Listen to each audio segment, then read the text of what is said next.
ఒక అమ్మాయి అయ్యుండి ఏబీవీపీలోకి రావడానికి కారణాలు ఏబీవీపీలో ఉన్నటువంటి ప్రతి కాలేజీలో ఇన్సిడెంట్స్ జరుగుతుంటాయి. ఫస్ట్ ఏబీవీపీ వాళ్ళకి ఎందుకు తెలుస్తుంటది? ఏబీవీపీ వాళ్ళకు మాత్రమే ఎందుకు తెలుస్తుంది అంటే ఝాన్సీ గారు మొదటగా ఎక్కడ ఫైట్ చేశారు? మొట్టమొదట బంద్కే పిలుపునిస్తారా ఓన్లీ? లేదు సమస్యల మీద కూడా పోరాడు. ఏబీవీపీ అంటే కామన్ ఏముంటుంది? ఏబీవీపీ ఝాన్సీ గారికి పొలిటికల్ ఏమైనా బ్యాక్గ్రౌండ్ ఉంది? ఇప్పుడు ప్రతి చిన్న విషయం కూడా మన ఫ్యామిలీ దగ్గర కూడా వస్తున్నది. ఇలాంటి వీడియోలు చూసినప్పుడు నాన్న అసలు ఎలా స్పందిస్తాడు? అంటే డైరెక్ట్ నాతో డిస్కషన్. ఏబీవీపీ ఒకవేళ నచ్చకుండా అందులో ఉన్న ఏమైనా నచ్చకపోతే మళ్ళీ బీజేవైఎంకే వస్తున్నారు, అంటే మిగతా వాటికి వెళ్ళట్లేరు. దీనిపైన ఎలా స్పందిస్తారు? ఇప్పుడు పర్సనల్ గా ఎవరు ఏది చూస్ చేసుకుంటున్నారని అంటే ఇప్పుడు బీజేపీలోకి వచ్చిన వాళ్ళు చాలా వరకు ఒక నాయకుడు కావాలంటే కంపల్సరీ ఏబీవీపీ నుండి కానీ ఆర్ఎస్ఎస్ కానీ లేదు అంటే బీజేపీలో కానీ పనిచేసిన వాళ్ళని మాత్రమే తీసుకోవడం జరుగుతుంది అనే దానిపైన క్వాలిఫికేషన్ ఏమన్నా ఫామ్ ఫిల్ చేసి రావాలి, మీ క్వాలిఫికేషన్ ఏంటని చెప్పి ఎక్కడన్నా పెడుతున్నారా?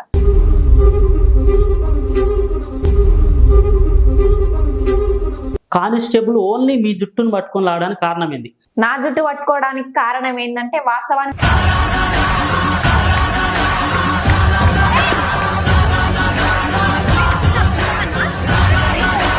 అంటే కొంచెం కూడా కనికరం లేకుండా ఒక స్త్రీ, ఒక అమ్మాయి, ఆమె స్త్రీనే కదా, కనీసం అంత కనికరం లేకుండా చేయాల్సినంత ఎందుకు వచ్చింది వాళ్ళకి అంత కోపం రావడానికి కారణం? అమ్మాయి మా అబ్బాయి మా పక్కన పెడితే ఒక క్రిమినల్ నే ఆ విధంగా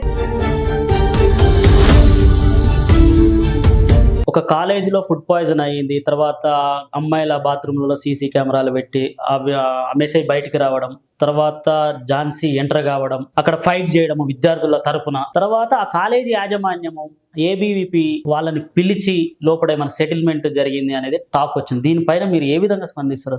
సెటిల్మెంట్ చేసుకున్నది కూడా సెటిల్మెంట్ అంటే ఇప్పుడు మీకు ఏబీవీపీ నుంచి సెంట్రల్ వర్కింగ్ కమిటీ మెంబర్ కదా, అంటే మాక్సిమం అన్ని కాలేజ్ యాజమాన్యాలకు తెలిసి ఉండొచ్చు.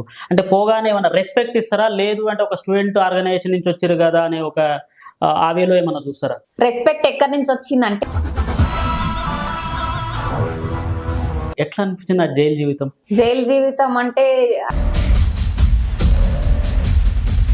అదే మొదటిసారి మేము హైదరాబాద్ రావడం, మొదటిసారి ఇట్లాంటి పరిస్థితిలో వస్తాము అనుకోలేదు. సమాజము ఒక పెళ్లి కాని అమ్మాయి జైలుకి వెళ్ళి వచ్చింది అని చుట్టుపక్కల వాళ్ళు కానీ గ్రామాల్లో ఉన్న వాళ్ళు కానీ ఎవరైనా ఏమైనా అనుకున్నారా?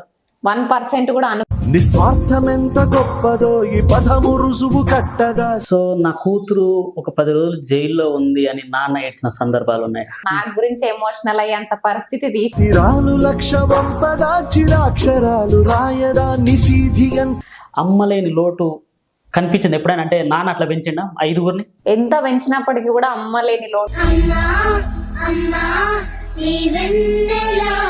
ఎవరికి రాని అవకాశము ఝాన్సీకే ఎందుకు వచ్చింది? అంటే ఫ్రెండ్స్ మంచి సాఫ్ట్వేర్లు, గవర్నమెంట్ ఉద్యోగాలు అయ్యారు, సంపాదిస్తున్నారు, పెళ్లి చేసుకున్నారు, సెటిల్ అయ్యారు. నేను కూడా చదువుకొని ఆ టైంలో అటు సైడ్ పోతే నేను కూడా సెటిల్ అయ్యేదాన్నేమో, ఏబీపీలోకి వచ్చి తప్పు చేసిందేమో అని ఎప్పుడైనా అనిపించిందా? అప్పుడప్పుడు మా ఫ్రెండ్స్ చూస్తే బాధ అవుతుంది నాకు. సో ఫ్యూచర్లో ఝాన్సీ గారిని ఒక రాజకీయ పార్టీ లాగా, ఒక ఎమ్మెల్యే లాగా, ఒక మినిస్టర్ లాగా చూస్తామా మేము? ఇప్పుడు నేను స్టూడెంట్ ఆర్గనైజేషన్ లో ఉన్నాను కాబట్టి. ఎందుకు ఈ ఏబీవీపీ స్టూడెంట్ ఆర్గనైజేషన్ లాంటి ఇంత చులకన వీళ్ళకి? అంటే మనం ఆ సిచ్యువేషన్ లో పోలీసుల